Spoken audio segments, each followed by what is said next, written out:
Major John Madden from just outside the restaurant Aureli on the Carretera in El Diamante, Mexico. So my dog Magic went away 8 days ago today. I adored that dog and was closer to Magic probably than any other dog, even though I'd only had him a year. He was so intelligent and so devoted to me. Such a perfect dog that we were probably closer than, maybe even closer than I was with Pancho, which maybe is not possible. I don't know. Probably shouldn't compare, but incredibly close. I grieved and was totally scrambled, totally disassembled from that experience for 2 days. Not capable of happiness, just blown apart. By day 3, I had done enough grieving that, not enough grieving period, but enough grieving to start to float to the surface again. Actually, on day 2, the first signs of hope started to come back. All of this is described in great detail, earlier videos on YouTube, me and Magic, like 7 parts, probably an hour of listening time. And my 10-minute idiot's guide, boiling it all down, I'll post. I dictated that this morning, videotaped that, and I'll put that up before this. By day 3 or 4, I realized you're broken down in El Diamante. Your car is not going to move for 2 weeks. You stopped, and that's a good thing for you. In your 3 years of travel, often you would stop for an extra day if you were in a really calm, quiet place in the mountains or by the ocean. And that's always been really good for you. Now you've got 2 weeks to be in a very simple place, and in a place for incredibly cheap. You can take a bus or a taxi to the local town, which has a lot more resources. And it occurred to me, the beaches near here are also an inexpensive taxi ride, so I could go to the beach also, and certainly will. I don't get money again until 6 days from now, although I am planning to go into Vega today and begin my practice of busking, juggling, and dancing, and see if I can hustle some money that way and hand out some business cards and promote my being with Majo services, which now I'm calling Estoy Aquí por usted, being here for you. I'm here for you. So who knows? I've been wanting to do that for 2 years, and I'm pulling the trigger on it today. Wrong metaphor, I know, but you know what I mean. So today, where I'm parked at the mechanical tower shop, you can see that's not his canopy over there, but it's just beyond that. Just beyond the red-orange flowering tree.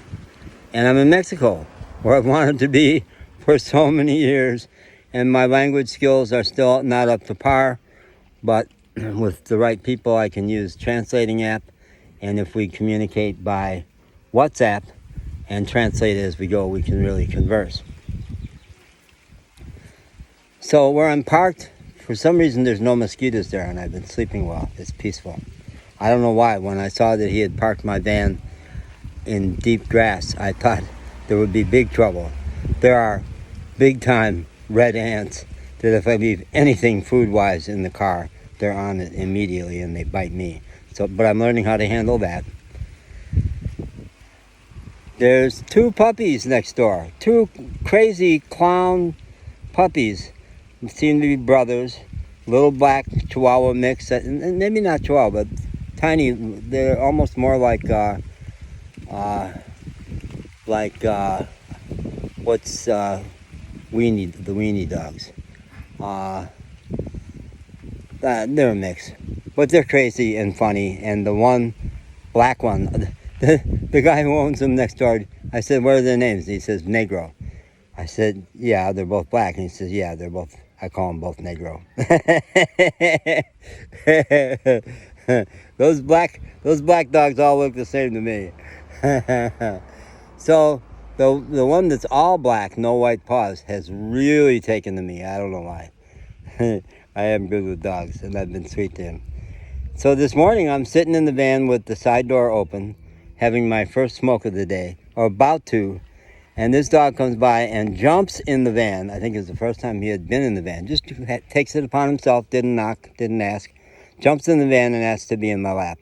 And we had a little cuddle party, which was so adorable and made me laugh and laugh and laugh because he wanted to lick, and just squirm. And then he'd get really settled and peaceful. I'm not sure. Well, other people must hold him. And then he wanted to get down, and he heard something outside, and he went all alert like dogs do, and ran out. And 2 minutes later came back and did the exact same thing, and then went and played with his brother. They're so adorable together. They just chase and wrestle, and we did the same thing all over again. It was so great. And at the restaurant here, there's a dog who doesn't like me yet, and a cat who kind of likes me, but there's a 3-year-old who's really liking me a lot. And I just got her mom to spell her name, and so I know her name now. And 2 days ago, we spent a half an hour just kicking one of my tennis balls around, and it was so much fun. And she'd squeal with laughter, and if I tried to do something ridiculous with the ball, she'd say, "No!"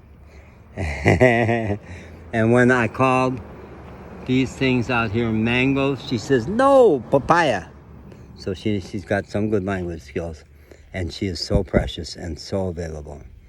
So, I don't get to see my grandkids. 5 years I haven't seen my grandkids because my son, that's a whole nother story. But in the here and now, I've got beaches available. I've got a place to go juggle and dance and maybe hustle some tips, because I will run out of money like tomorrow. And then get more money in 6 days. And I've got a puppy. He comes visits me. Boy, it's gonna be his first thing every morning from now on. And I've got a 3-year-old to play with. My life is good, man. And I'm grieving, sure, continue to grieve. But being happy is what I do since I woke up 4 years ago, and that anniversary is in 3 days. June 26, 2019, I woke up, and I've been happy ever since, with still allows for grieving and something quite extraordinary like magic going away. I took 2 days off to be really 24 hours off to be completely fucked up, and then joy started to come back. So can I be happy and content and excited about my life 8 days after magic went away? Yeah. And I've got a story I tell myself. I'll never know really, but he's so handsome. The Latino ladies all call him Guapo, and he's so oriented towards people. He sought me out, and he had not even yet had the experience he had with me, which made him much more oriented towards people than ever. So good, loves all people, loves all dogs. The story I'm telling myself is it did not take long for him to find a home. Someone spotted him and said, "Who is this dog? He's so athletic and so intelligent and so handsome." And somebody who's not traveling. My lifestyle honestly does not work for him, and is about to work even less because I'm about to be laying down some big miles, going to a couple of big cities. I've decided that now, without a dog, I can go to Mexico City, and I can go to San Miguel de Allende, and I can start doing coaching. And who knows, maybe spending time. He was my primary. Pancho before, they were both my primary. And when people say, "Oh, we," because I always would say we, they'd say, "Oh, you have a partner." They would just assume I had a partner, and I kind of did. But now I don't. And I'm honestly not lonely, because I have life. Life entered me 4 years ago and took over. I can't escape life. I used to hate those corny t-shirts that we would sell at the Mass General store, "Life is good." Because sometimes it sucks. Sometimes it's really hard. But my life is awful good. Honestly, I'm pretty lucky.